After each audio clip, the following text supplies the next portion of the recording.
So it is a great pleasure for me to introduce number 32, Irvin Magic Johnson. He's a basketball legend and Hall of Famer.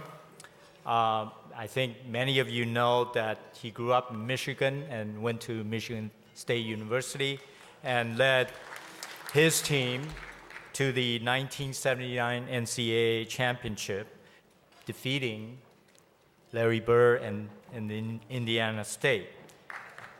And as a Los Angeles Laker, he led the team to 5 NBA championships, and the highlight of which was that baby hook that defeated the Celtics. Now, Magic's path and mine crossed that fateful day in 1991 when my laboratory confirmed his diagnosis and I became an advisor for his care. And it's really great after 18 years to witness him in this remarkable state. The nightmare he had in 1991 was dashed. I have come to admire him for his character, his success on and off the court, and of course for his dedication as an activist and as an educator on behalf of this cause. Ladies and gentlemen, I present to you my patient, my friend, and my basketball hero. Thank you, David. Thank you. Thank you, too.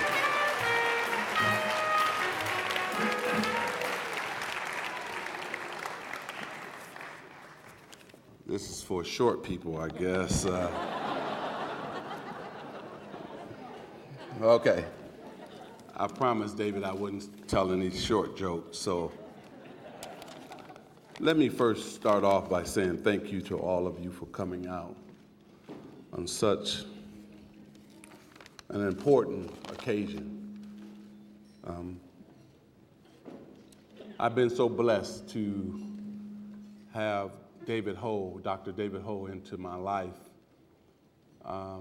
He's played a major role in making sure I was still here 18 years later with not just his advice on my meds and what I should be doing there, but also just somebody to talk to about HIV and AIDS and talk to about life and about my family and about sports. And because what people don't understand is it's not just you taking your meds that make you feel better, but also it's about words and about somebody listening to you that also help you with your mind and body as well. And David always takes time and give me about 30 minutes of his time, and we just talk about whatever. And that's also great therapy for myself. So I want to thank him. And also, he's been a leader in the HIV and AIDS fight for many, many years, and he's helped so many people across the world. And so let's give Dr. Ho a great hand.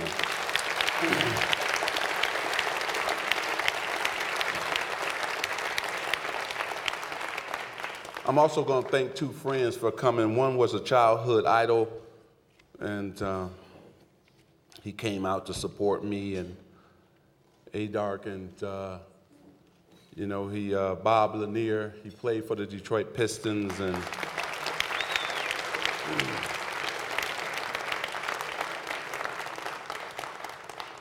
I always was frustrated about the team, but I was always happy about Bob's play.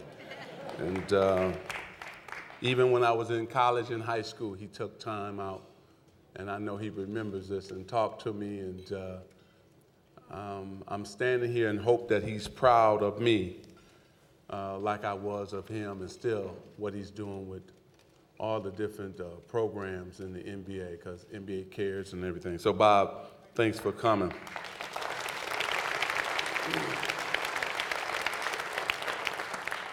And you always need a friend in the office at the NBA, and Adam Silver has, this man is incredible.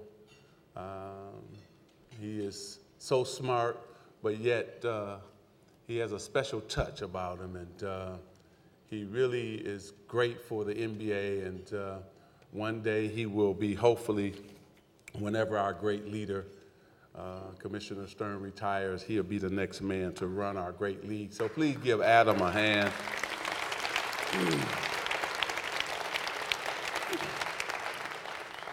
Well, how many times in life do you get a chance to introduce two of your best friends and people who you love and respect and admire? I want to also pay respect to and say hello. I know she's looking down on us, and Irene Diamond, I didn't get a chance to meet her. I wish I had of. We talked about some of the most incredible words and things that people have said about her. I know she was an incredible woman and an incredible force to be reckoned with as well. And here we are still really carrying on her legacy. And she meant a lot to a lot of people, and especially the HIV and AIDS community. But the next person I'm going to introduce has probably done more for HIV and AIDS and also for people all over the world. And he's one, I love him to death. I often tell people he's the smartest man I've ever met in my life. And also he's the one man and one person who can command the room like nobody else. And I'm talking about President Clinton, of course.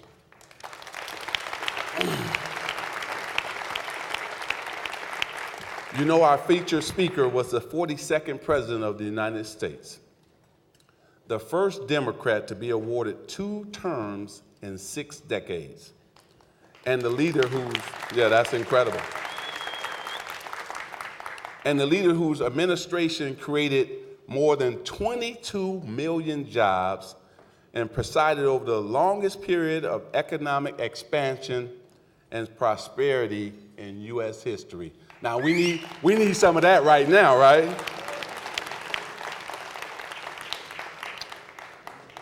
But here are some things you might not know about the great Bill Clinton, the private citizen. He started one of the fastest growing NGOs in the world.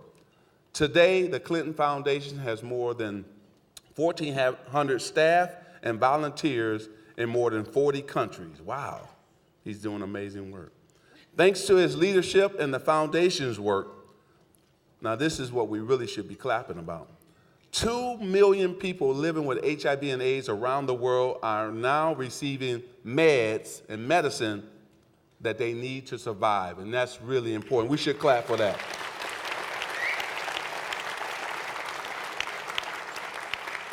The Clinton Global Initiative has brought together thousands of world leaders, top business executives, Nobel Peace Prize winner, which, look,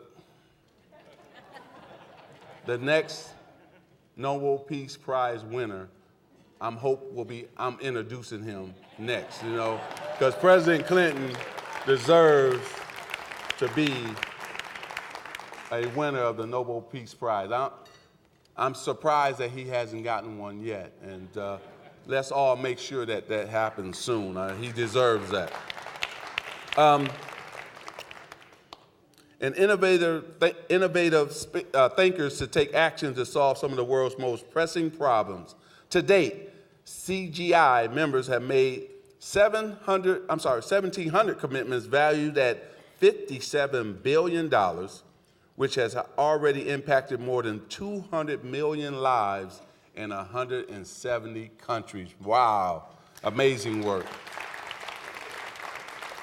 40 cities are working with the Clinton Initiative to reduce their carbon footprint and make a significant impact in the fight against global climate and change. And I just want to say that, earlier this year, President Clinton was named United Nations Special Envoy for Haiti to assist the people and government as they build back better from recent storm damages. And the list of things that President Clinton has done just goes on and on and on. The man is just incredible. If I keep going, he would never get to the stage. Let me just say this. When he was in office, the world was better. The country was better.